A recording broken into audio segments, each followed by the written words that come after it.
É um novo ano, e em todo o mundo, em 2024, cidadãos de democracias estarão à beira de seus assentos. Nas eleições dos Estados Unidos, a intensa polarização política e religiosa gerou sérias dúvidas sobre o futuro da nossa democracia. Muitos se perguntam como ideias antes absurdas passaram a ser aceitas publicamente e como a religião antidemocrática ganhou espaço no poder.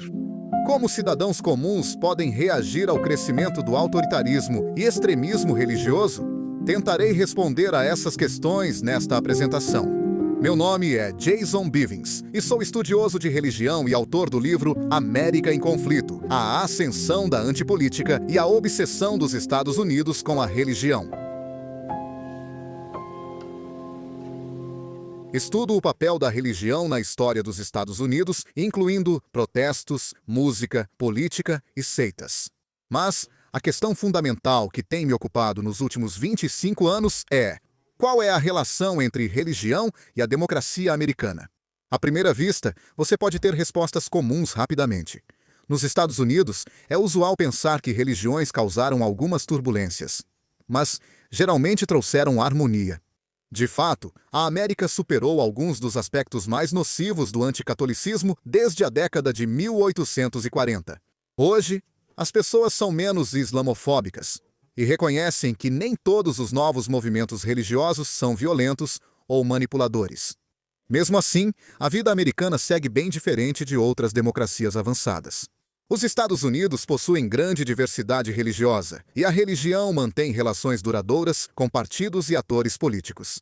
Há ainda o forte racismo nos Estados Unidos, e a preocupante, já longa, perda de confiança na democracia. É justamente esse último processo que pesquiso desde os anos 1990, época em que muitos celebravam a internet, o capitalismo global e a queda da União Soviética. Gostaria de dedicar um tempo para discutir minhas observações sobre o estado atual da religião e da política nos Estados Unidos, e também para falar sobre como chegamos até aqui. O motivo das discussões é que presumo que a maioria de vocês, assim como eu, quer atravessar esse momento político perigoso e chegar a outro lugar. As religiões nos Estados Unidos não visam fins autoritários ou antidemocráticos e já estiveram em diferentes lados de várias questões, frequentemente de modo surpreendente. E ainda assim, nas últimas décadas, as religiões têm desempenhado um papel de destaque no surgimento do populismo global. Com todas as suas implicações assustadoras, isso tem sido especialmente verdadeiro nos Estados Unidos. Isso marca o auge de uma aliança de meio século entre um grande grupo evangélico conservador e um dos principais partidos políticos. Criaram uma cultura de tudo ou nada na política.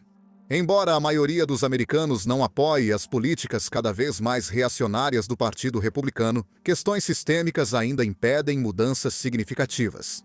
Essas questões são estruturais, transacionais e também atitudinais. A mais significativa é a arquitetura arcaica de nossas instituições políticas. Os Estados Unidos sempre resistiram à mudança, com apenas 27 emendas à Constituição. Em quase 250 anos, o Senado garante isso. Estados pouco povoados, como Dakota do Norte, têm o mesmo número de senadores que a Califórnia, com cerca de 40 milhões de habitantes. O colégio eleitoral é anacrônico e já deu vitórias a candidatos que perderam no voto popular, como todos os presidentes republicanos, exceto um, desde 1984. Apesar de a maioria dos americanos apoiar mudanças na arquitetura institucional, a política e os debates concentram-se no chamado tribalismo, segundo jornalistas e acadêmicos. Costeiros contra o interior, norte contra sul. Essas divisões têm dimensões étnicas, raciais, econômicas e às vezes religiosas. Além disso, as chamadas guerras culturais, termo da sociologia dos anos 90, talvez não tenham tanta relevância na autopercepção das pessoas.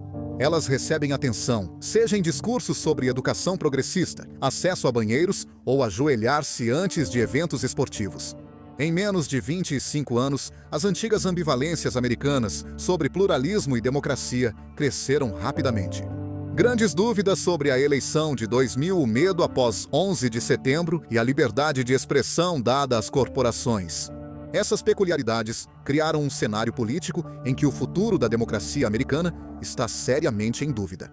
Sentimos exclusão do sistema, pouca esperança econômica, ameaça das mudanças climáticas e o avanço do autoritarismo e milícias supremacistas brancas. Muitos na política atribuiriam esses problemas à grande mudança no conservadorismo iniciada nos anos 1970.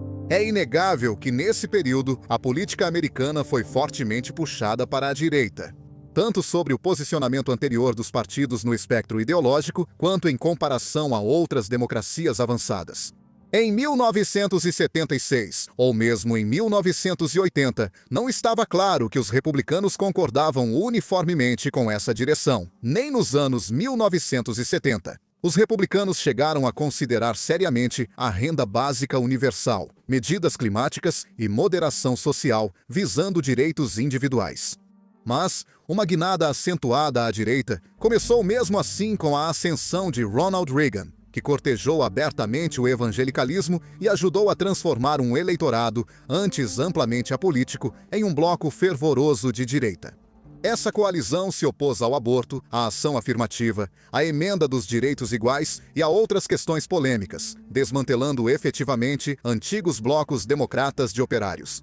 Apesar da diversidade de visões e práticas religio-políticas nos Estados Unidos, o bloco protestante de extrema-direita passou a dominar o debate e as políticas do meu país. Eles perseguiram esses objetivos em nome de uma concepção rigorosamente mantida de liberdade religiosa, que sugere que a existência de regulamentação, restrições ou cidadania autolimitada seria um ataque ao próprio céu. É difícil pensar fora desse discurso, que passou a dominar grande parte da vida pública e, de fato, em parte devido às redes sociais, a política da desinformação. Uma característica dessas condições é ter que apagar pequenos incêndios continuamente, sem nunca realmente chegar às fontes da grande conflagração. Então, o que fazer, amigos? Várias apresentações neste canal demonstram preocupação com violência religiosa, restrição de direitos e exigências de religiões de extrema-direita à sociedade. Muitos apresentadores culpam diretamente a religião, dizendo que ela é pré-moderna, irracional e ligada a uma visão patriarcal e hierárquica oposta à vida pluralista. Por razões que são amplamente estratégicas, mas também em parte substantivas, eu discordo estrategicamente. Esse tipo de reclamação é central para a visão de quem promove agendas antidemocráticas e antipluralistas. Observar atentamente esses discursos e suas políticas revela a ideia de que críticos anticlericais perseguem essas pessoas, expulsando-as de instituições ou promovendo um secularismo intolerante. O fato de que essas alegações são imprecisas, o que claramente são, não importa muito para aqueles que as defendem. Tentativas de provar a irrealidade da vitimização do homem branco acabam sendo citadas como mais uma evidência, veja só, dessa mesma vitimização. Em nome da precisão sociológica, assim como das exigências da cidadania democrática, meu trabalho explica esses processos de forma diferente. Historicamente, é importante destacar que, desde a década de 1960, a vida pública não apenas se tornou mais religiosa. Uma vertente restrita do protestantismo dominou tudo, trazendo ideias antes marginais ao centro da vida pública. Agora, essa vertente omite importantes concepções cristãs de caridade, política autolimitada e busca por justiça. Não estou sugerindo que outro tipo de teologia, nas leis e instituições políticas, seria melhor. Sugiro que contextualizar cuidadosamente religião, política e história como realmente são é necessário para reduzir o poder da religião antidemocrática. Mais importante do que isso, porém, é reformular o discurso público como uma arena em que existem múltiplos interesses e obrigações concorrentes em jogo. Em vez da noção simplista, ahistórica e anticonstitucional de que a religião é uma espécie de carta de saída livre da prisão, a cidadania em democracias pluralistas exige reconhecer que a vida pública envolve concessões, interesses concorrentes e compromisso. Acho que críticos da religião antidemocrática frequentemente esquecem isso, e às vezes fazem críticas generalizadas de forma autocomplacente sobre dinossauros no Jardim do Éden ou o relacionamento de Mike Pence com sua esposa. Isso não só alimenta a narrativa de perseguição, como eu já sugeri, mas também distorce o que está acontecendo politicamente. que é uma substituição de queixas religiosas e antirreligiosas por um exame sério dos próprios fundamentos da vida democrática. Então, deixe-me explicar um pouco mais o porquê. Considero essa mudança estratégica mais eficaz que apenas criticar outros religiosos. Primeiro, e talvez o mais óbvio, é parar de falar sobre religião em conflito. Podemos focar mais claramente nas transformações políticas e culturais promovidas por aqueles que são ao mesmo tempo piedosos e beligerantes. Com recursos públicos cada vez menores e futuro incerto, muitos americanos adotaram carisma político e grande piedade, esperando que seu calor os sustentasse onde o Estado já não conseguia mais. O velho ditado diz que bastaria fé ou ética de trabalho suficiente. Isso se encaixou perfeitamente com as legiões de políticos que desviaram bilhões destinados à rede de proteção social para suas contas bancárias pessoais. Não é difícil perceber como o desprezo pela ideia de que as instituições valem a pena ser defendidas, e pela ideia de que as necessidades dos outros às vezes podem exigir. Nossa ajuda foi absorvida pela corrente sanguínea dos Estados Unidos, enquanto campanha após campanha se banhava em sentimentalismo religioso, ao mesmo tempo em que insistia que a própria política era coisa de tolos. Você ensina as pessoas a serem apáticas, explora o egoísmo delas e as coloca para brigar, enlouquecidas por liberdade religiosa ou vacinas.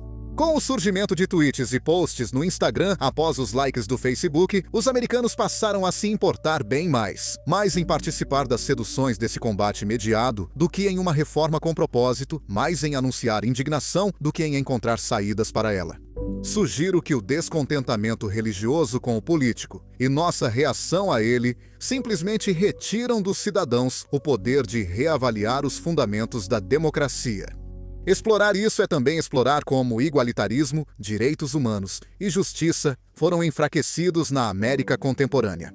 Ainda mais evidente é que quem diz ser perseguido por livros nas escolas ou shows de rock não entende completamente a cidadania democrática, acreditando que a cidadania religiosa estaria isenta das demais exigências.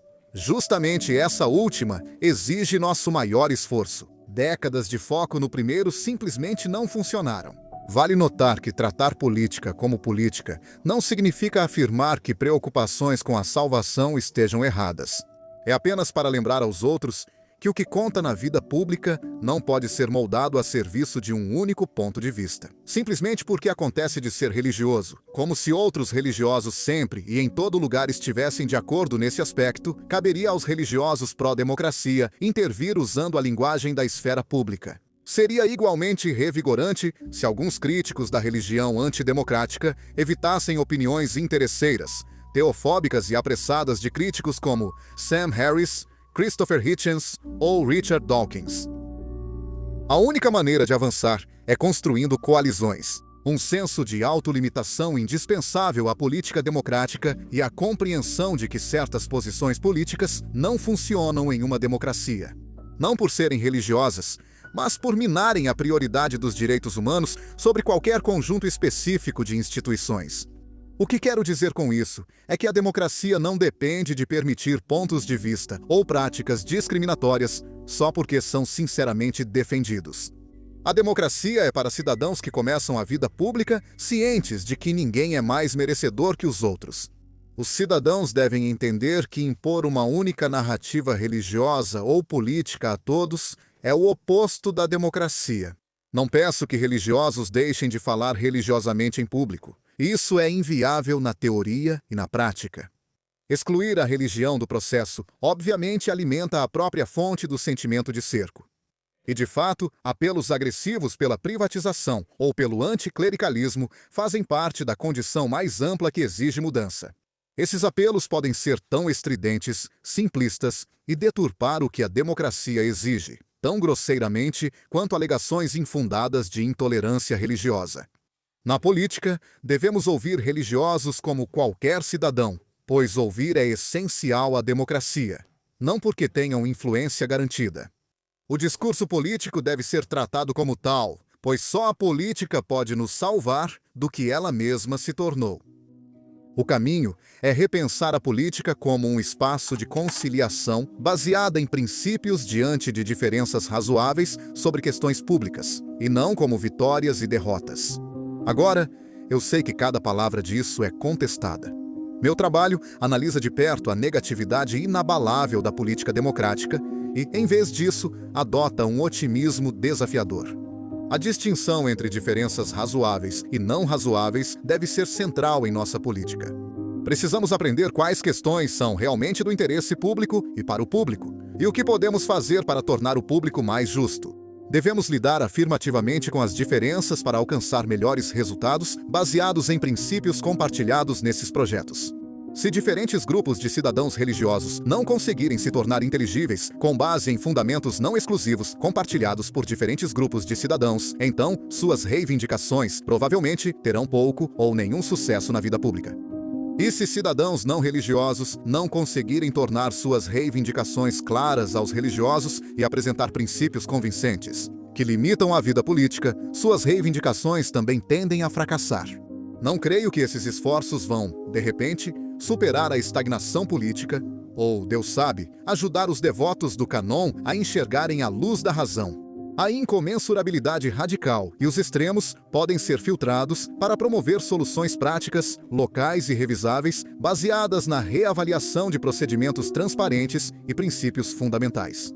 O problema da religião em conflito, então, não é algo a ser resolvido injetando a dose certa de moralidade na polis ou apagando a religião da vida pública, mas sim uma área de contínua acrimônia. Isso revela parte do que continuamente aflige a democracia americana: ansiedades e incertezas sobre os fundamentos da política democrática, ou as forças geológicas profundas sob o conflito. Se nosso foco estiver aí, talvez consigamos privar o conflito de seu oxigênio. Obrigado por ouvirem.